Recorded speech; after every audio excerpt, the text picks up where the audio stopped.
no respect for women who voted for Trump, okay? Yeah, me too. I think so poorly of them, and the reason why is because, look, I don't think that you're a single issue voter. I just think you're dumb, okay? I think dumb. Anna Kasparian of the Young Turks was a guest on Piers Morgan's show, Piers Morgan Uncensored, to talk about how her personal political views have changed since Donald Trump was elected in 2016. There are many people on the left who are upset with Anna Kasparian. They say that she's a sellout. She's selling out to the right. We're going to show clips of Piers Morgan Uncensored to see what she had to say about this. I will share my thoughts as well. Let's get into this together. You've made a bit of news recently. We've got a little shot to start with of your reaction to when Trump won in 2016. I have no respect for women who voted for Trump, okay? Yeah, me too. I think so poorly of them, and the reason why is because, look, I don't think that you're a single issue voter. I just think you're dumb, okay? I think you're fucking dumb.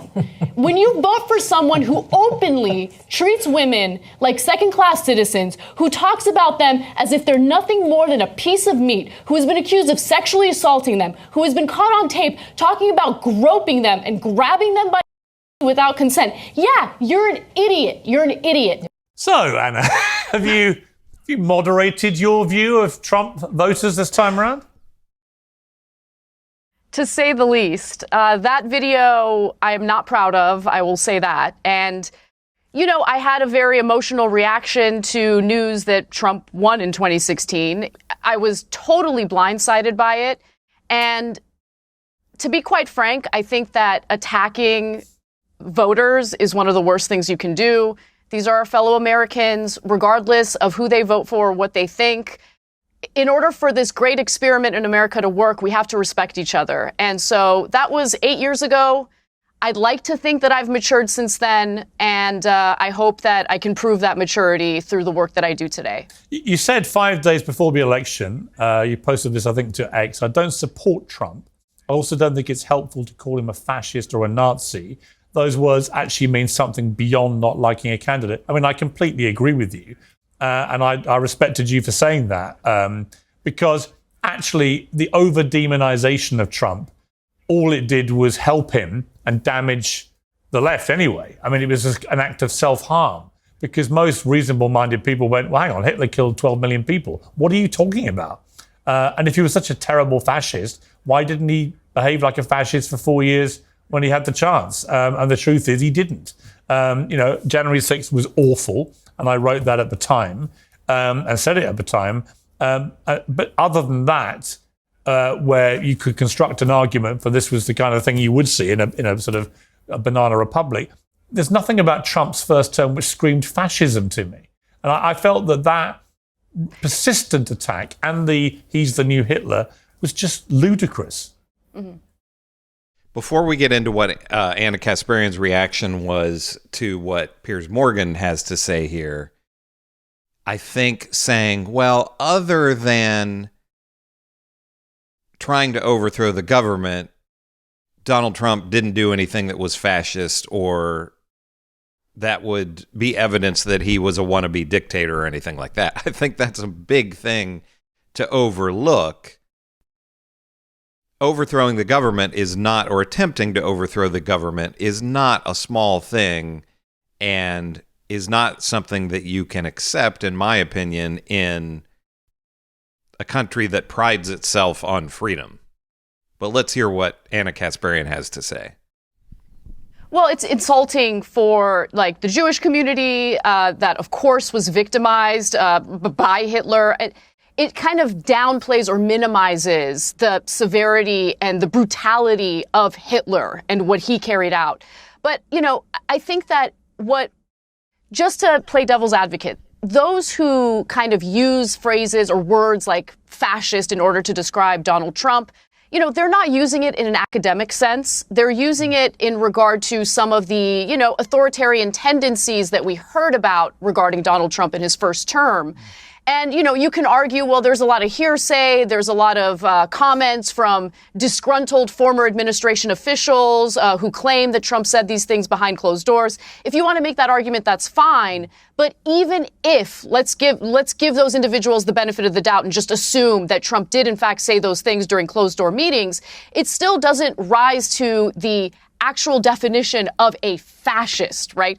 I mean, where are the brown shirts? Where is the militarized citizenry that's going to carry out, Trump's dirty deeds? It's a type of hyperbole that I don't think Democrats, and I'm not talking about the voters, I'm talking about Democrats in positions of power, genuinely believed. I think what they did is use tactics of fear and division in order to accumulate votes and support in lieu of having an actual imagination of what this country could be if they implement policies that make the lives of ordinary Americans better.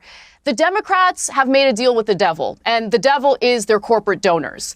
And since their corporate donors want very specific things for the donations that they're providing to these politicians, and usually that's a policy that does not bode well for American workers, what Democrats tend to do is lean into tactics of fear, or they talk about culture war issues, right? They lean into the culture war. And every election cycle, they get more and more maximalist with what they claim they want to carry out on these culture war topics. And they've gone too far. And I think Americans have kind of fought back against them. Now, here's where I would agree and disagree with Anna Kasparian. I honestly don't really think, if we're looking at in terms of strictly Kamala Harris's campaign against Donald Trump, I don't think she leaned too far into culture war issues. She wasn't talking about trans people and saying, we should definitely have trans people in sports and all of this kind of stuff that the right-wingers are constantly railing against. She didn't. She talked about abortion, but she didn't say, we'll codify Roe into law or anything like that. Could some of the Democrats be going too far into culture war issues? Maybe. But I don't think that was an example of what happened with Kamala Harris's presidential campaign. Where I agree with Anna Kasparian, if we're talking in terms of the presidential elections, we've had 3 elections in a row, 2016, 2020, and 2024, where the campaign against Donald Trump by the Democrats was basically, yes, we suck.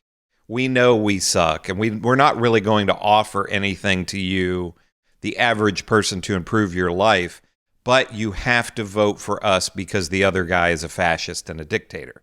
I think 3 elections in a row, you can't use that as your major campaign. And as Anna Kasparian is saying, the they don't really have anything else other than cultural issues, and Donald Trump and the Republicans are fascists. And I'm not saying, are they fascist? We're going to see what happens over these next 4 years with Donald Trump. But running on that 3 elections in a row and not offering anything to the people, hey, we're going to make sure that you don't, like the rest of the industrialized world, we can't have people in the United States going bankrupt if they get sick. And, you can call that Medicare for all, or call that socialized medicine, or call that universal health care, whatever you want to call that. But we are going to put a plan into place. To me, the easiest way to do that would be Medicare for all. But we're going to put a plan into place. You'll never have to worry about going bankrupt if you get sick. That would have been a winning strategy. They don't want to do that because their donors don't want them to do that. And they could any number of other things. We're going to increase Social Security. Instead of saying, we'll raise the age that you are able to get Social Security, like someone like Nikki Haley says on the right, we're going to make sure that your Social Security is increased. We're going to raise taxes on the rich. We're going to make sure that corporations pay their fair share of taxes. Any number of things, legalize marijuana, any number of things that they could have run on, but instead they ran on Donald Trump is a fascist. We're not going to do anything to help you, but what choice do you have? It's either vote for us or the fascist. And I think Anna Kasparian is right about that. You gave three events that you've referenced, which... Now, does that mean that Anna Kasparian is moving to the right and she's a sellout? I mean, those aren't rightward positions. She's making those positions from the left. Now, her views on homeless people and trans people and any number of other issues, does that mean that she's trying to move to the right and she wants to be the next Dave Rubin, who's going to be a sellout, a former person on the left who's now on the right? I don't know.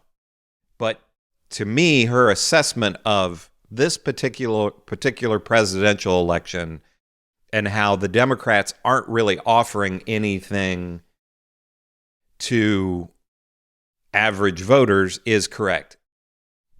Piers Morgan's obsession with woke, quote unquote, woke, I think he's wrong on that. I don't think it's laughable to think that the Democratic establishment is too far to the left. At best, the current Democratic Party is a centrist party. Any place else other than the United States and in Europe or, some other industrialized parts of the world, the Democrats would be a center-right party.